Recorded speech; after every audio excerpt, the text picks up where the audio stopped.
matter ne dark energy ze entities ebbiri esangibwa mu bwengula ze tutamanyiko kintu kyonna wadde n'okuzidetectinga tetusobola. Entities zino eno ebbiri ze zisinga okukola obunene n'obuzito bwa universe, era ng'ensonga eziyisa dark matter eri nti n'ekitangaala tekisobola ziyitamu. Kyova olaba baziyita dark matter oba dark energy. Dark energy oba dark matter zino eno tutasobola zidetectinga, tusobola tutyo zitegera nti gyeziri oba twasobola tutyo zitegera nti gyeziri. Engeri yokka gye tusobola otegeeramu dark matter, tusobola mutegeera nga tu absorbinga gravitational effect aleeterwa zo ng'ayita mu bika bya matter bye tusobola okudetectinga oba ekitangaala.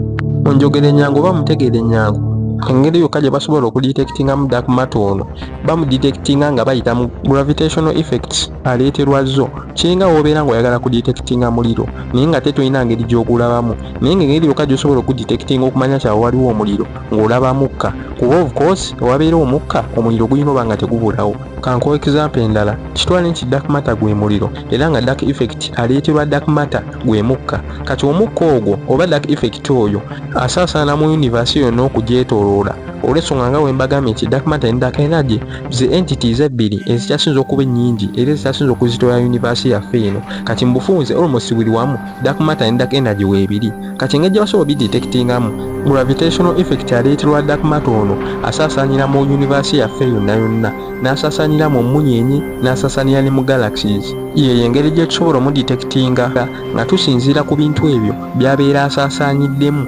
Kati gravitational effect yalinga omukka oguva mu dark energy era ng'asaasaanira mu universe yonna okwetooloola, era ekyo kireetera gravitational effect oyo okuba ng'ayingira ne mu bika bya matter ebirala bye tusobola okudetectinga. N'omwo namwo tusobola osinziiramu okudetectinga dark matter. N'akalala ke njagala obatereezaamu, njagala mukimanye nti dark matter ne dark energy zino entities ebbiri si ze zimu, za njawulo era nga zikola ebintu bya njawulo nnyo.